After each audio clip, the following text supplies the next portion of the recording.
எல்லாருக்கும் வணக்கம். வருகின்ற மார்ச் 24, 25 2 நாட்கள் தொடர்ந்து அகில இந்திய அளவில் எல்லா வங்கியிலும் வேலை நிறுத்தத்தை மேற்கொள்ள இருக்கிறோம்.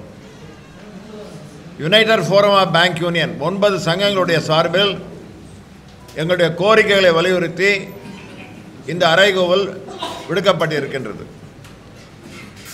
இதன் காரணமாக இந்தியாவில் இருக்கக்கூடிய பொதுத்துறை வங்கிகள், தனியார் வங்கி, அயல்நாட்டு வங்கி, கிராமிய வங்கி எல்லாவற்றிலும் அந்த 2 நாட்கள் வேலை நிறுத்தம் மேற்கொள்ளப்படும். காரணம் என்னவென்று கேட்டால், ஒன்று, வங்கியில் இன்றைக்கு சேவை செய்வதற்கு தான் இருக்கிறோம். கோடிக்கணக்கான மக்கள் அன்றாடம் வங்கிகளுக்கு சேவை பெறுவதற்காக வராங்க. அவங்களுக்கு சேவை செய்வதற்கு தேவையான அளவுக்கு ஆட்கள் வேண்டும். கவுண்டரில் வந்தீங்கன்னா எம்ப்ளாயீஸ் இருக்கணும். ஆனால் இன்று பார்த்தீங்கன்னா கடந்த 10 ஆண்டுகளாக திட்டமிட்டு வங்கியில் ஊழியர்களை குறைச்சிட்டே வராங்க. இதன் காரணமாக ஒரு திருப்திகரமாக சேவை செய்ய முடியல, வாடிக்கையாளர் சரியாக கவனிக்க முடியல, ஊழியர்களுக்கு வேலை பளு அதிகமாகிட்டே இருக்குது. இதனால் உயர்மட்டத்தில் இருக்கக்கூடிய மேலதிகாரிகள் அவங்க இந்த வேலையெல்லாம் செய்ய வேண்டிய நிர்பந்தம் ஏற்படுது. ஆகவே வங்கியுடைய வியாபாரம் பாதிக்கப்படுகின்றது, வாடிக்கையாளருக்கு சிரமம் ஏற்படுகின்றது, ஊழியர்களுக்கு நெருக்கடி ஏற்படுகின்றது. அது காரணம் என்னன்னு கேட்டிங்கன்னு சொன்னால், பொதுத்துறை வங்கியில் இந்த மாதிரி நெருக்கடி ஏற்பட்டால் அரசாங்கம் விரும்புகிற மாதிரியாக பொதுமக்கள் தனியார் வங்கிகளுக்கு போயிடுவாங்க. அவங்க தனியார் மையம் செய்யணும்னு பார்க்குறாங்க, அதை எதிர்க்கிறோம். ஆனால் அதுக்கு பதிலாக வங்கி வாடிக்கையாளர்களை தனியார் வங்கிகளுக்கு அனுப்பக்கூடிய ஒரு முயற்சியாக இதை ஒன்று பார்க்குறோம். ஏன்னா இங்கே லேட் ஆகுது, சரியாக கவனிக்க முடியல, ஆள் இல்லைன்னு சொன்னால் தனியார் வங்கிகளுக்கு போயிடுவாங்க அப்படின்னு பார்க்குறாங்க. ரெண்டாவது, வங்கியில் இன்றைக்கு லாபம் அதிகமாக இல்லாமல் கொஞ்சம் குறையுது. அது காரணம் என்னன்னு கேட்டிங்கன்னா, பெரும் முதலாளிகளுக்கு கொடுத்த கடன்கள் எல்லாம் வட்டி கூட வராமல் வசூலிக்கப்பட முடியாமல் ரத்து செய்யப்படுவதனால மொத்த லாபத்தில் இந்த நஷ்டத்தை எல்லாம் ஏற்படுத்தி லாபம் குறையுது.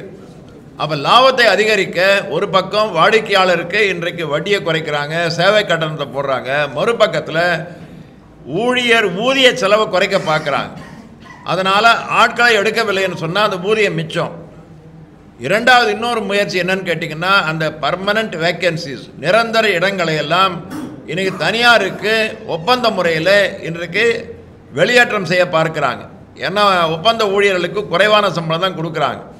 ஆகவே இது ஒரு தவறான ஒரு அணுகுமுறையாக இருக்குது.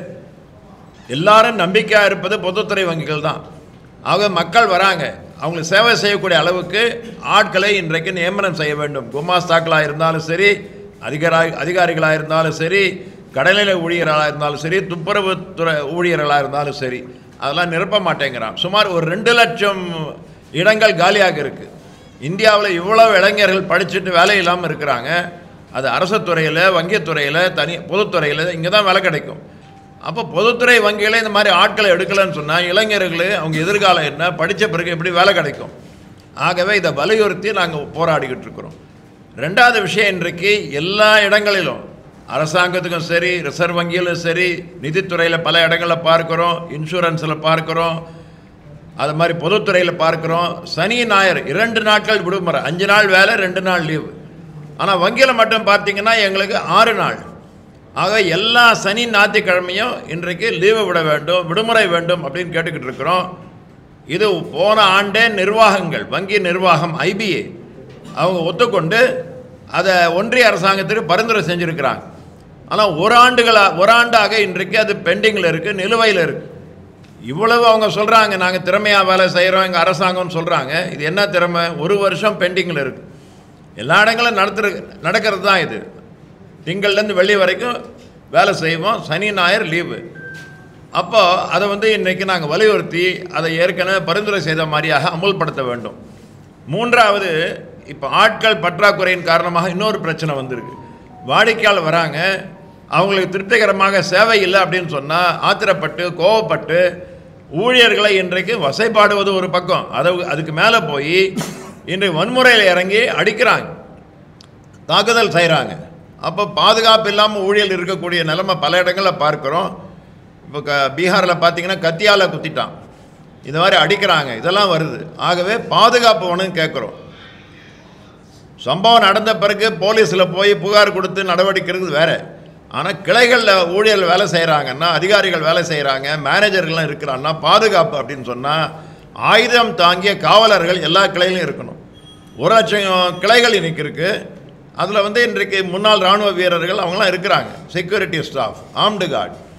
அவங்க இல்லாதன் காரணமாக ஒரு தாக்குதல் நடக்கும்போது ஊழியர்களை பாதுகாக்க முடியாமல் அவங்க இந்த மாதிரி அடி வாங்குறாங்க. ஆகவே இது அரசு தலையிட வேண்டும். நிர்வாகங்கள் உடனடியாக இந்த பாதுகாப்பு முறைகளை அமுல்படுத்த வேண்டும் அப்படின்னு கேட்டுக்கிட்டே இருக்கிறோம். 4வதாக பார்த்தீங்கன்னு சொன்னால், வங்கித்துறையில் எல்லாருக்கும் தெரியும், நேரடியாக பேச்சுவார்த்தை தொழிற்சங்கமும் நிர்வாகமும் பேசி தான் எல்லாத்தையும் நாங்கள் இருதரப்பு முறையில் சரி செஞ்சுக்கிட்டு இருக்கிறோம். ஆனால் சமீபத்தில் பார்த்தீங்கன்னா அரசாங்கம் நேரடியாக தலையிடுறாங்க. அப்போ இந்த கூட்டு பேர உரிமை, பேச்சுவார்த்தை உரிமை, ஒப்பந்த உரிமையெல்லாம் இன்றைக்கு மீறி அவர்களாக தன்னிச்சையாக, அதுவும் குறிப்பாக தனியார் வங்கியில் பார்த்தீங்கன்னா, நீங்கள் எல்லாருக்கும் உங்களுக்கு தெரிஞ்சிருக்கும், தனியார் வங்கி என்னெல்லாம் தெரியும், எப்படிலாம் கடன் கொடுக்குறாங்க, எப்படி கிரெடிட் கார்டு கொடுக்குறாங்க, எப்படி மிரட்டுறாங்க என்பது தெரியும். ஆகவே அதை ஊக்குவிக்கக்கூடிய வகையில் அங்கே ஊக்கத்தொகை கொடுக்குறாங்க, இன்சென்டிவ். ஆனால் அரசாங்க வங்கியில் அப்படி கிடையாது. எல்லாருக்கும் ஒரே மாதிரியான ஊதியம் கொடுத்துக்கிட்டு இருக்கிறோம். இங்கே இதை கேட்டாங்க எங்கள்கிட்ட, இதே மாதிரியாக ஊக்கத்தொகை கொடுக்கணும் தனிநபருக்கு அவங்களுடைய திறமை அடிப்படையில். நாங்கள் சொல்ல வங்கி திறமையாக எங்கன்னா எல்லாருக்கும் ஊக்கத்தொகை கொடுங்க, தனியாருக்கு அது மாதிரி கொடுக்கூடாது. தனி நபருக்கு கொடுத்தீங்கன்னு சொன்னால் ஒருவருக்கு ஒருவர் பிரச்சனை வரும், எல்லாரும் வேலை செய்கிறாங்க அப்படின்னு சொல்லி அதை ஒத்துக்கொண்டு தான் திட்டம் போட்டோம். ஆனால் இப்போ என்ன சொல்கிறாங்க, உயர்மட்டத்தில் இருக்கக்கூடிய அதிகாரிகளுக்கு தனிநபர் திறமையை வைத்து நாங்கள் ஊக்கத்தொகை கொடுப்போம் அப்படின்னு. அப்போ ஊழியரும் அதிகாரியும் பிரிக்க பார்க்குறாங்க, அதிகாரிகள் இடையே அதை பிரிக்க பார்க்குறாங்க. ஆகவே ஒப்பந்தத்தை மீறுறாங்க. ஆகவே இது தவறு. அதே மாதிரியா 55 வயசு 57 வயசு ஆயிடுச்சு அப்படின்னு சொன்னால் அவங்க திறமை இருக்கான்னு நாங்கள் பார்த்து வீட்டுக்கு அனுப்புவோம், இந்த மாதிரி மிரட்டுறாங்க. ஆகவே இதெல்லாம் தவறு. இதை தவிர எங்களுடைய பிரச்சனைகள், கிராஜுவிட்டி பிரச்சனைகள் இருக்குது, எங்களுடைய இன்கம் டேக்ஸ் பிரச்சனைகள், அதெல்லாம் பேசலாம். ஆனால் முக்கியமாக ஆட்களை எடுக்க வேண்டும், 5 நாட்கள் வேலை வேண்டும், ஊழியருக்கு கிளைகளில் தாக்குதல் இல்லாமல் பாதுகாப்பாக இருக்க வேண்டும், எல்லாத்தையும் இருதரப்பு முறையில் பேசி தீர்க்க வேண்டும் என்று கேட்டோம். பேச்சுவார்த்தையெல்லாம் எதுவும் நடத்தாமல், பிரச்சனைகளை தீர்க்காமல் அதே மாதிரியாக இருக்குது. ஆகவே நாங்கள் திட்டமிட்டு போராட்டத்தை ஆரம்பிச்சிருக்கிறோம். வருகின்ற திங்கள் செவ்வாய் 2 நாட்கள் 8 லட்சம் ஊழியர்கள், அதிகாரிகள், கிளை மேலாளர்கள் எல்லாரும் சேர்ந்து 2 நாள் வேலை நிறுத்தம் செய்ய இருக்கிறோம். இதனால் கொஞ்சம் பணி முடக்கம் ஏற்பட்டு வாடிக்கையாளருக்கு ஒரு பிரச்சனை வரும். ஆனால் அவங்க அதை புரிந்து கொள்ள வேண்டும். ஒன்று, இளைஞர்களுக்கு வேலை வாய்ப்புக்காக 2 லட்சம் பேருக்கு வேலை கிடைக்கும் எங்கள் போராட்டத்தில்னு சொன்னால் அது ஒன்று. 2வது, அதிகமான ஊழியர்களை சரியாக அமர்த்தினா, தேவையான ஊழியர்களை அமர்த்தினா வாடிக்கையாளர் சேவை இன்னும் மேம்படுத்த முடியும். ஆக மக்கள் அவங்களுக்காக நாங்கள் போராடுகின்றோம் என்பதை உணர்ந்து இந்த போராட்டத்தை எங்களுக்கு ஆதரிக்க வேண்டும் என்று இந்த நேரத்தில் கேட்டுக்கொள்கின்றோம். தமிழ்நாட்டில் எல்லா நகரங்களிலும், எல்லா மாவட்டங்களிலும், எல்லா ஊர்களிலும், சென்னையிலும் ஆர்ப்பாட்டங்கள், போராட்டங்கள், ஊர்வலங்கள்லாம் நடத்த இருக்கின்றோம் இந்த 2 நாளைக்கு. அதுக்கு பிறகு அந்த தகவலை உங்கள் எல்லாருக்கும் கொடுக்குறோம். நீங்கள் எல்லாருமே எப்போவுமே எங்களுக்கு ஆதரவாக இருக்கிறீங்க. இந்த வேலை நிறுத்தத்திற்கு உங்கள் ஆதரவை இந்த நேரத்தில் நாங்கள் கேட்டுக்கொள்கின்றோம். நன்றி.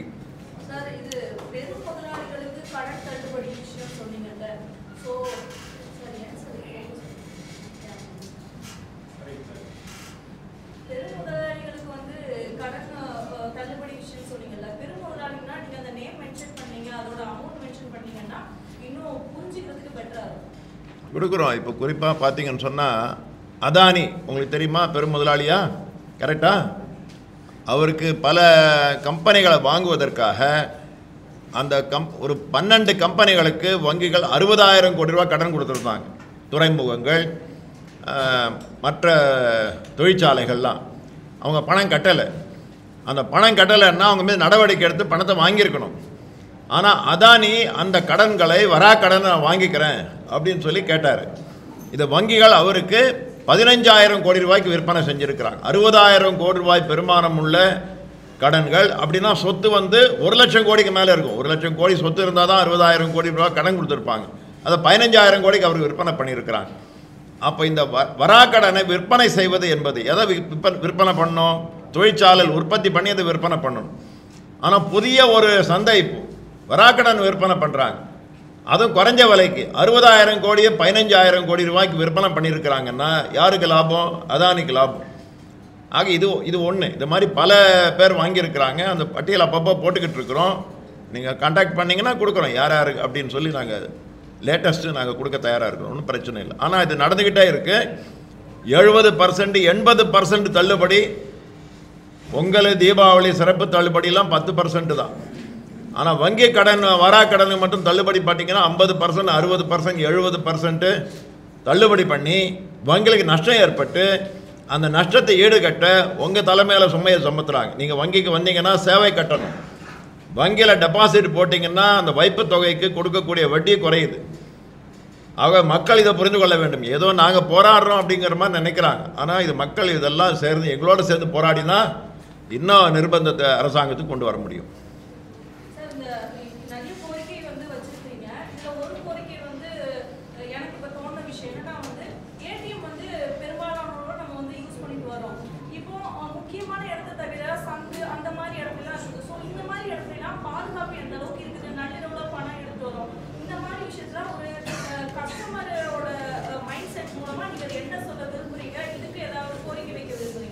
கேட்டிங்கன்னு சொன்னால் இந்த மாதிரி சந்தில் இருட்டான இடத்துல போதிய வெளிச்சம் இல்லாத இடத்துல ஏடிஎம் வைக்கிறதுனால யாராவது அங்கே உள்ளே போனாங்கன்னா பாதுகாப்பு இல்லாமல் இருக்குது. ஆகவே அதெல்லாம் இடத்த மாற்றி பிரதானமான இடங்களில் தான் ஏடிஎம் வைக்கணும். வங்கி பக்கத்தில் இருக்கணும்.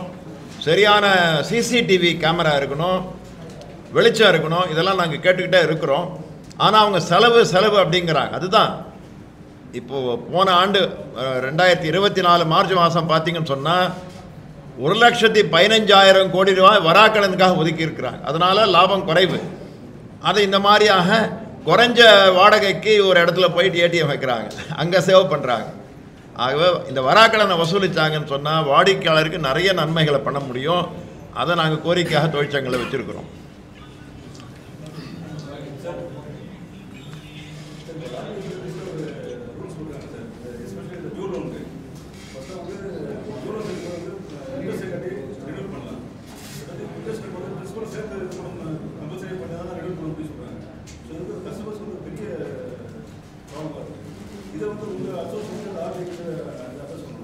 இல்லை, அதாவது அதில் 2 பிரச்சனை இருக்குது. ஒன்று நகைக்கடன், அது வந்து டேர்ம் லோனாக கொடுக்குறோம். ஸோ ஒரு வருஷம் கழித்து அவங்க அந்த கடனை கட்டிட்டு வட்டியோடு கட்டிட்டு நகையை மீட்டு போகணும். ஆனால் அந்த மாதிரி மீட்காமல் அதை மறுபடியும் அதே வச்சுக்கிட்டே இருக்கிறாங்க. இதன் காரணமாக ரிசர்வ் வங்கி இப்போ கொடுத்துருக்குறாங்க, ஒரு இன்ஸ்ட்ரக்ஷன் கொடுத்துருக்காங்க. அது மாதிரி பண்ணக்கூடாது. அன்றைக்கி முழுமையாக கட்டி க்ளோஸ் பண்ணிவிடுங்க, அப்புறம் நீங்கள் வாங்கலாம் அப்படின்னு சொல்லி அதை பேசுகிறோம். இப்போ தான் ரிசர்வ் பேங்க் பேச ஆரம்பிச்சிருக்கோம். எல்லா இதுக்கும் கடனுக்கும் இதை அமுல்படுத்தக்கூடாது. நியாயமாக தேவையாக இருக்கிறவங்களுக்கு உடனடியாக அதை ரினியூ பண்ணணும் அப்படின்னு பேசியிருக்கிறோம். அது ரிசர்வ் பேங்குடைய காரணமாக வந்திருக்கு. இல்லை என்று சொன்னால் பல வங்கியில் ஒரு வருஷம் கழித்து அவங்க கட்ட முடியல அன்றைக்கின்னு சொன்னால் அது வராக்கடனாக போயிடுது. அப்போ வங்கியில் வராக்கடன் அதிகமாகுது அப்படிங்கிற ஒரு பார்வையில் அவங்க பண்ணிகிட்ருக்குறாங்க. இப்போ தான் எடுத்துருக்குறோம். புது பிரச்சனை அது. ஆனால் மக்களுக்கு வந்து பிரச்சனை வராத அளவுக்கு மாற்றணும்னு சொல்லியிருக்கிறோம்.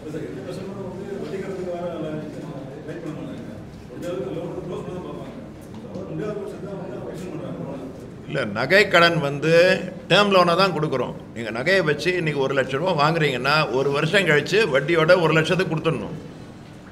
ஓவர் டிராஃப்ட் அக்கௌண்ட் வச்சுருக்கிறவங்க அவங்க வெறும் வட்டி மட்டும் கட்டினா போகிறோம், முதல் கட்ட வேணாம். ஆனால் நகை கடன் வந்து ஓவர் டிராஃப்ட் இல்லை, டேர்ம் லோன். அதனால் அது கட்டலைன்னு சொன்னால் வராக்கடன் ஆயிடுது. அதனால் வங்கிக்கு பிரச்சனை, ரிசர்வ் பேங்க் அதுக்கு வந்திருக்கிறாங்க.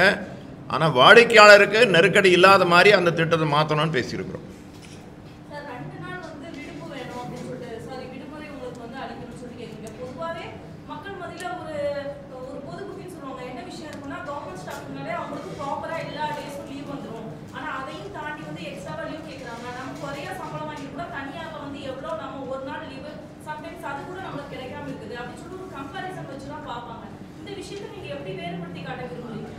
அதான் பொதுமக்கள் யார் நினைக்கிறாங்களோ அவங்களும் எங்களை மாதிரி தொழிற்சங்கம் வச்சு போராடி குறைஞ்ச வேலை நேரம் அதிக சம்பளம் அப்படின்னு அவங்க கேட்கணும். எங்களை பற்றி கோவப்பட்டு பிரயோஜனம் இல்லை. நாங்கள் வந்து எங்கள் யூனியனில் பேசி நாங்கள் ஒப்பந்தம் போட்டு ஒரு வாரத்துக்கு இவ்வளோ மணி நேரம் வேலை செய்யணும் அப்படின்னு செஞ்சுக்கிட்டு இருக்கிறோம். அதுவும் ரொம்ப நெருக்கடியில் வேலை செய்கிறோம்.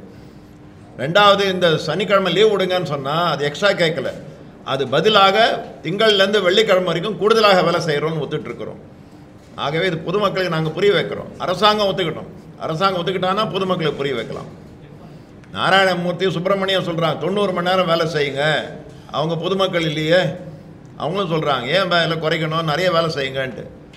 ஆக இது நிறைய இருக்கும், எல்லாத்துக்குமே இருக்குது.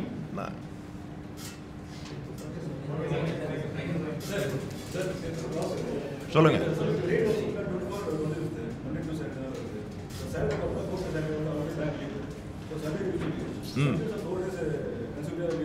ஏற்கனவே 2 நாள் லீவு, இன்னும் 2 நாள் பேங்க் வேலை செய்யாது.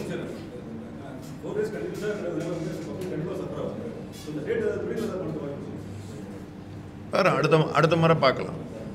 இப்போ மாற்ற முடியாது, ஏற்கனவே நோட்டீஸ்லாம் கொடுத்தாச்சு. நன்றி.